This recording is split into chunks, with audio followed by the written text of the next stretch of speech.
नमस्कार मित्रों, आगामी 14 अप्रैल अर्ली मॉर्निंग 3:30 बजे सूर्य देव राशि परिवर्तन करने वाले हैं और उनका ये जो राशि परिवर्तन रहेगा ये विशेष रहने वाला है। उसका सबसे बड़ा कारण है कि वो मीन राशि से निकलकर 14 अप्रैल को अर्ली मॉर्निंग 3:30 बजे अपनी उच्च अवस्था को प्राप्त करेंगे, अर्थात अपने मित्र मंगल की राशि मेष में उनका प्रवेश होगा। यहां से वो अगले 1 महीने तक इसी राशि में गोचर करने वाले हैं। मित्रों, जब मीन राशि में सूर्य का गोचर चल रहा है, अभी जब 14 अप्रैल तक चलेगा वो अर्ली मॉर्निंग तक, तो उसमें कई प्रकार की समस्या है। उसका कारण क्या है कि मीन राशि में राहु बैठे हुए हैं, 29 मार्च को शनि भी आ गए हैं और 29 मार्च को ही सूर्य ग्रहण भी लगा था। तो यहाँ पर सूर्य और शनि का पितृदोष बना हुआ है, सूर्य राहु का ग्रहण दोष बना हुआ है, वहीं शनि और राहु का श्रापित दोष भी है। तो मीन राशि में जो अभी सूर्य की स्थिति है वो बहुत अच्छी नहीं, साथ ही अपनी जो सिंह राशि सूर्य की होती है उससे मीन राशि में सूर्य का षडाष्टक दोष भी बना हुआ है, अर्थात 6-8 का संबंध है, जो 14 अप्रैल को मेष राशि में प्रवेश करते ही समाप्त हो जाएगा और अपनी सिंह राशि से सूर्य नवम पंचम का राजयोग भी बना लेंगे। मित्रों, यह जो वीडियो है यह इस वीडियो का पार्ट 1 है। इस वीडियो में मैं आपको शुरुआत की जो 6 राशियां हैं, मेष, वृषभ, मिथुन, कर्क, सिंह एवं कन्या राशि पर सूर्य के इस राशि परिवर्तन का क्या प्रभाव पड़ेगा उसकी संपूर्ण जानकारी दूंगा। मित्रों, चलिए अब आपको एक एक करके राशियों की जानकारी देते हैं। सबसे पहले बात करते हैं मंगल की राशि मेष की, जिनकी राशि में यह सूर्य का प्रवेश होगा और बहुत ही अच्छी स्थिति आपके लिए रहेगी अगले 1 महीने। उसका कारण क्या है कि 29 मार्च से शनि आपके द्वादश में जब आए तो आपको 7.5 का शुरुआत हो चुकी है और यह अब 7.5 साल तक चलेगी। तो अभी जो स्थिति थी सूर्य की, शनि की जो स्थिति थी, राहु भी है वहां पर, तो कुछ समस्याएं आपको ज्यादा बढ़ गई थी, मानसिक तनाव भी आपका ज्यादा था, हेल्थ इश्यू भी थे। वो समस्याएं थोड़ा बहुत आपकी बनी रहेंगी क्योंकि अब 7.5 आपकी शुरू हो चुकी है। लेकिन जो सूर्य जब लग्न में आएंगे, पंचमेश होकर लग्न में रहेंगे, लग्न केंद्र भी होता है, तो यहाँ पर त्रिकोण का अधिपति दूसरे त्रिकोण में, तो यहाँ पर राजयोग भी बनेगा, साथ ही उच्च राशि में सूर्य बैठेंगे और लग्नस्थ रहेंगे और यहाँ से उनकी जो दृष्टि रहेगी वो सप्तम भाव पर रहेगी। हालांकि सप्तम भाव में नीच राशि बनती है जो वैवाहिक सुख और बिजनेस का भाव होता है, लेकिन उसमें अच्छी बात क्या है कि जो आपके सप्तम भाव के स्वामी हैं वो शुक्र अपनी उच्च राशि में गोचर कर रहे हैं और वो 31 मई तक गोचर करते रहेंगे, खासतौर पे जब तक सूर्य यहाँ बैठे हुए हैं मेष राशि में। तो जो नीच राशि सूर्य की पड़ेगी, नीच दृष्टि माफ कीजिएगा, सप्तम भाव पर, उसमें थोड़ा सा शुक्र आपको बचाव करेंगे। मित्रों, लग्न में सूर्य बैठते हैं, पंचमेश होकर बैठे हैं, तो मान सम्मान आपका जबरदस्त बढ़ेगा, आत्मविश्वास में आपकी वृद्धि होगी जो 7.5 की वजह से थोड़ा सा डाउन हो गई थी। यहाँ पर सूर्य जो है आपको कहीं ना कहीं, जो लोग सरकारी नौकरी करते हैं उनके पद प्रतिष्ठा में वृद्धि होगी, साथ ही जो छात्र नौकरी आदि की तैयारी कर रहे हैं उनको भी सफलता के योग सूर्य बनाएंगे। सप्तम भाव पर जो दृष्टि रहेगी वहां पर नीच दृष्टि बन रही, तो थोड़ा सा आपके उग्रता, चूंकि सूर्य अग्नि कारक ग्रह लग्न में बैठेंगे, लग्न हम स्वयं होते हैं तो हमारे विचार भी होते हैं, तो सूर्य यहाँ बैठेंगे थोड़ा डोमिनेटिंग भी बनाते हैं और उच्च राशि में बैठे हैं, तो यहाँ पर थोड़ा अहंकार हो जाना, क्रोध बढ़ना, उग्रता में वृद्धि होना, ये सब की वजह से आपके वैवाहिक जीवन में भी समस्या आएगी क्योंकि सप्तम भाव पर दृष्टि रहेगी। बिजनेस में आपको अपॉर्चुनिटी तो मिलेगी, लेकिन यहाँ पर आपको कहीं ना कहीं ये ध्यान रखना है कि कोई भी बड़ा इन्वेस्टमेंट वगैरह करने से पहले अच्छे से सोच विचार लीजिएगा, क्योंकि जो सप्तम के स्वामी शुक्र हैं वो उच्च राशि में द्वादश में बैठे तो जरूर है, लेकिन द्वादश भाव खर्च का भी होता है, लीगल मैटर्स का भी होता है, कोर्ट कचहरी मुकदमेबाजी वाद विवाद का भी होता है।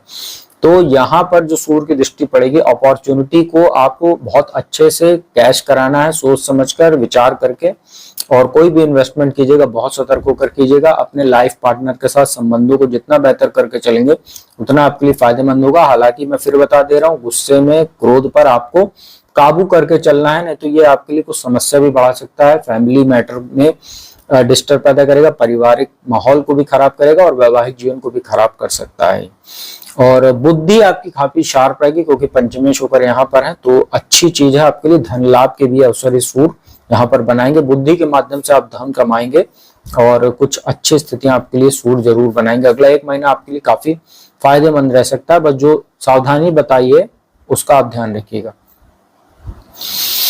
मित्रों, बात करते हैं वृषभ राशि की। वृषभ राशि वालों के लिए सूर्य जो होते हैं 4th हाउस के स्वामी, भूमि, भवन, वाहन, माता के जनता के जो भाव होता है 4th हाउस उसके स्वामी होकर, और द्वादश में गोचर करेंगे आपके, और यहाँ पर द्वादश भाव में सूर्य उच्च राशि में रहेंगे। देखिए चतुर्थेश होकर द्वादश में जा रहे हैं, दृष्टि रहेगी 6ठे भाव पर, रोग ऋण शत्रु के भाव पर। अब यहाँ पर क्या आपको सावधानी बरतनी, पहले आप ये समझिए, द्वादश भाव में सूर्य जब बैठेंगे उच्च राशि में रहेंगे तो चूंकि आपका गुस्सा बढ़ेगा, क्रोध बढ़ेगा, टेम्परामेंट बढ़ेगा। द्वादश भाव वाद विवाद, कोर्ट कचहरी, मुकदमेबाजी का होता है, तो यह सूर्य आपको किसी लीगल मामले में फंसा सकता है, किसी वाद विवाद में फंसा सकता है, और आपके अपने स्वयं के गलत आचरण की वजह से, क्योंकि आपका गुस्सा वगैरह इस समय बढ़ा रहेगा। माता का स्वास्थ्य भी कहीं ना कहीं प्रभावित करेगा, उनके साथ संबंधों को प्रभावित करेगा।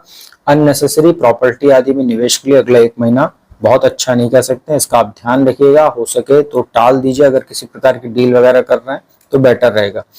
सप्तम दृष्टि 6ठे भाव पर है, तो कहीं ना कहीं आपको ये ध्यान रखना है कि शिक्षा में ये कुछ अवसर तो आपको देगा, लेकिन कहीं ना कहीं अननेसेसरी आपका मन भटकाव होता रहेगा, क्योंकि जो लग्नेश आपके हैं वो इस समय राहु के साथ बैठे हुए हैं, उच्च राशि में जरूर, लेकिन राहु के साथ में है, तो आपका मन काफी भटका हुआ है इस समय, दूसरी व्यर्थ की चीजों में भटका हुआ है, तो शिक्षा वगैरह में बाधा भी होगी। शत्रु वगैरह भी आपको परेशान करने की कोशिश करेंगे, बहुत ज्यादा आपको कुछ बिगाड़ तो नहीं पाएंगे, लेकिन फिर भी आपका उनकी वजह से मानसिक तनाव बढ़ेगा, इसका आप ध्यान रखिएगा। ननिहाल पद से भी संबंध आपके प्रभावित हो सकते हैं, इसका ध्यान रखिएगा। और कंपटीशन आदि की जो छात्र तैयारी कर रहे हैं, ज्यादा मेहनत आपको करनी पड़ेगी, तभी जाकर आपको सफलता मिलेगी। तो सूर्य का जो यह गोचर आपके लिए है कुछ मायनों में अच्छा नहीं कह सकते हैं, इसका आप ध्यान रखिएगा। इसके बाद बात करते हैं मिथुन राशि की। आपके लिए गोचर बहुत शानदार है। लाभ स्थान में एकादश भाव में सूर्य पराक्रमेश होकर बैठने जा रहे हैं, तीसरे के स्वामी होकर लाभ भाव में, दृष्टि रहेगी पंचम भाव पर। जबरदस्त आपके लिए यह मान सम्मान बढ़ाने वाला, पराक्रम, पुरुषार्थ, आत्मविश्वास में आपकी जबरदस्त वृद्धि होगी। लाभदायक यात्राएं हो सकती हैं। विदेश से जो संबंधी काम करते हैं जो लोग, उनके लिए बहुत अच्छा समय है। पंचम भाव पर दृष्टि है, तो संतान को लेकर थोड़ी सी चिंता आपको रहेगी, क्योंकि नीच दृष्टि वहां बन रही है, लेकिन कहीं ना कहीं लव रिलेशनशिप आदि में भी कुछ समस्या सूर्य दे सकता है।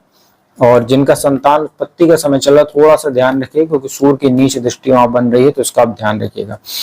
और लाभ भाव में सूर्य बैठे, मान सम्मान आपका बढ़ने वाला है। चौतरफा ये कहीं ना कहीं आपके लिए लाभ के योग बनाएगा। जो लोग फर्नीचर का काम करते हैं, या अगर आप लोग फायर इक्विपमेंट्स का या इलेक्ट्रिकल इक्विपमेंट्स का काम करते हो, उनके लिए बहुत अच्छा समय कह सकते हैं। और शासन सत्ता की ओर से भी आपको अच्छा सहयोग मिलेगा। कोई सरकारी ठेकेदार वगैरह आप हैं तो भी आपको ये सूर्य बहुत अच्छा फायदा देके जाएगा। कोई ठेकेदार वगैरह आप हैं तो टेंडर वगैरह आपको मिल सकता है, अप्लाई कीजिए। बहुत अच्छा आपके लिए गोचर है, इसका लाभ उठाइए आप। अब बात करते हैं मित्रों कर्क राशि की। कर्क राशि वाले पिछले काफी साल से परेशान थे। एक तो शनि की ढैया आपको चल रही थी, हालांकि वो 29 मार्च को उतर चुकी है, लेकिन अभी भी भाग्य स्थान में आपके 14 अप्रैल तक, जब तक शनि, सूर्य और राहु बैठे हुए थे, त्रिग्रही योग बनाकर, बुध शुक्र भी है वहां, लेकिन ये जो समस्या थी आपकी, अब सूर्य यहाँ आपके दशम भाव में आ रहे हैं। दशम भाव में दिग्बली होते हैं और धनेश होते हैं आपके लिए। तो जो लोग वाणिज्य संबंधित काम करते हैं उनके लिए अच्छा, management, banking, finance, insurance sector से जुड़े हुए लोगों के लिए अच्छा समय कह सकते हैं, क्योंकि 7 मई को बुध भी यहाँ आ जाएंगे, तो बुधादित्य राजयोग भी बनेगा सूर्य के साथ उनका 15 मई तक। तो स्थितियां थोड़ी सी अब आपके लिए बेटर हो रही, धन के लिहाज से अच्छा, कार्यस्थल पर आपके लिए अच्छा अवसर सूर्य पैदा कराएगा।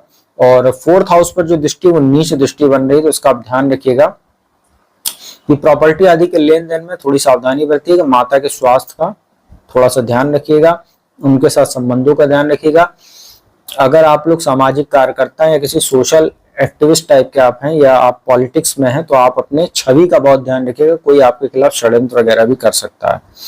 तो कर्क राशि वालों के लिए देखें तो ये सूर्य का गोचर बहुत शानदार है, और लगातार आपके लिए सूर्य का गोचर अब अगले 2 महीने बहुत अच्छा रहेगा, क्योंकि अभी दशम भाव में उच्च राशि में रहेंगे। तो राजनीति में सफलता, सरकारी नौकरी आदि करते हैं जो लोग, उनके पद प्रतिष्ठा में वृद्धि, साथ ही जो छात्र नौकरी की तैयारी कर रहे हैं उनको नौकरी आदि में भी सफलता संभव है। धन के लिहाज से भी बहुत उत्तम समय सूर्य का है। इसके बाद सूर्य अगले महीने लाभ स्थान में चले जाएंगे, तो अगला 2 महीना सूर्य आपके ऊपर कृपा बरसाते रहेंगे। सूर्य की पूजा उपासना कीजिए, सूर्य को जल दीजिए प्रतिदिन, आपके लिए अच्छा रहेगा। मित्रों बात करते हैं सूर्य की राशि सिंह की। आपके लिए भी गोचर काफी लिहाज से अच्छा है, क्योंकि सूर्य पिछले 1 महीने से आपके अष्टम भाव में गोचर कर रहे थे, लग्नेश होकर थे, शनि यहाँ आ चुके हैं 29 मार्च से, आपको शनि की ढैया लग चुकी है।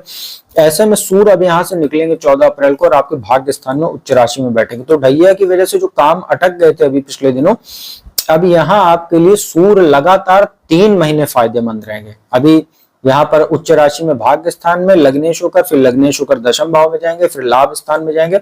अब आपके लिए अगला 3 महीना जो शनि की ढैया चल रही है, जो काम लटकाएगी, उसमें सूर्य इसका काउंटर करेंगे, क्योंकि आपके राशि स्वामी होते हैं।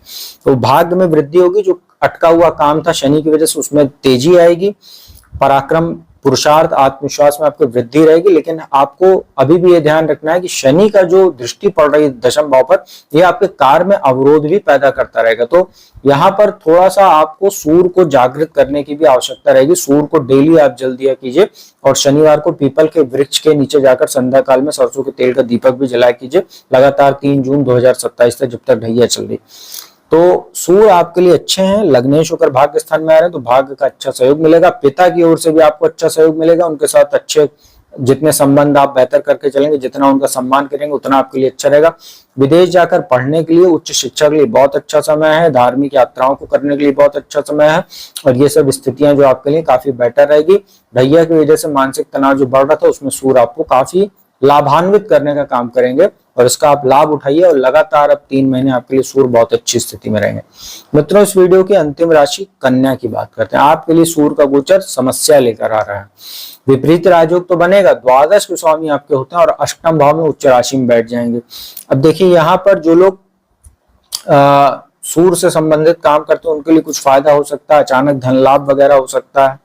लेकिन सूर्य यहाँ तमाम तरह की आपको हेल्थ इशू दे देंगे। आंखों में समस्या, हड्डियों में दर्द, और कहीं ना कहीं आपको जो है सिर दर्द, माइग्रेन जैसी समस्या, तो ये सब आपको दिक्कतें होंगी। लीगल मामले आपके कोई ऐसे हो सकते हैं जिसकी वजह से आपको पुराना मामला हो वो फिर से शुरू हो जाए दिक्कत। आपको एक्सीडेंट के योग बन सकते हैं। दूसरे भाव पर नीच दृष्टि बन रही तो वाणी दोष की समस्या। कॉन्फिडेंस में भी आपके काफी कमी हो जाएगी, क्योंकि यहाँ पर आपको ये देखना है कि नीच दृष्टि बन रही, तो जब बोलना होगा, क्या बोलना होगा, बिना सोचे समझे बोलेंगे, या आप जब बोलना होगा बोल नहीं पाएंगे, बाद में आप पछताएंगे। इनहेरिटेंस वगैरह को लेकर भी कुछ समस्या आपको देखने को मिल सकती है। परिवार का माहौल भी कुछ खराब रहेगा, क्योंकि मंगल की भी लगातार नीच राशि में बैठ के मंगल की दृष्टि है 2nd हाउस पर, तो इसका आप ध्यान रखिएगा। तो अगर ओवरऑल देखा जाए तो कन्या राशि वालों के लिए खर्च में वृद्धि, मानसिक तनाव में वृद्धि, हेल्थ इशू, परिवार में भी कुछ समस्या, और मैरिटल लाइफ को लेकर भी सूर्य समस्या पैदा करेगा, क्योंकि अष्टम भाव आफ्टर मैरिटल लाइफ का भी भाव होता है। तो आपके लिए देखा जाए तो ओवरऑल स्थिति अच्छी नहीं है। सूर्य की पूजा उपासना जितना करेंगे उतना आपके लिए बेटर रहेगा। मित्रों, यह था शुरुआत की जो 6 राशियां हैं उस पर सूर्य के राशि परिवर्तन का क्या प्रभाव पड़ेगा 14 अप्रैल से अर्ली मॉर्निंग 3:30 बजे के बाद अगले 1 महीने 15 मई तक, उसकी जानकारी दी। उपाय देखिए वही सिंपल है, सूर्य को जल दीजिए आप लोग। प्रतिदिन स्टील या तांबे के लोटे में जल भरकर ओम गृहिणी सूर्याय नमः मंत्र का जाप कीजिए, और संभव हो तो सूर्य गायत्री मंत्र ओम आदित्याय विद्महे दिवाकराय धीमहि तन्नो सूर्य प्रचोदयात्, इसका जाप करिए आप लोग 11-21 बार वहीं खड़े होकर, तो अच्छा रहेगा आपके लिए। तो मित्रों, उम्मीद करता हूँ वीडियो आपको अच्छी लगी होगी। अच्छी लगी तो उसको लाइक, कमेंट, शेयर कीजिए। जिसको कुंडली विश्लेषण कराना है तो नंबर डिस्क्रिप्शन स्क्रीन पर उपलब्ध रहता है, उस पर संपर्क करके अपॉइंटमेंट लेके कुंडली विश्लेषण का लाभ ले सकते हैं। बाकी की जो बची राशियां उसकी जानकारी मैं आपको पार्ट 2 में दूंगा। साथ ही जो कुंभ राशि के जातक के वीडियो देख रहे हैं उनके लिए मैंने एक सेपरेट वीडियो बना दी है। आप लोग जाकर मेरे वीडियो सेक्शन में कुंभ राशिफल देख सकते हैं कि सूर्य राशि परिवर्तन का क्या प्रभाव पड़ेगा कुंभ राशि वालों पर। तो अब मैं अपने वाणी को विराम देता हूँ। अगली वीडियो में पार्ट 2 लेकर हाजिर होऊंगा। तब तक के लिए ओम नमः शिवाय।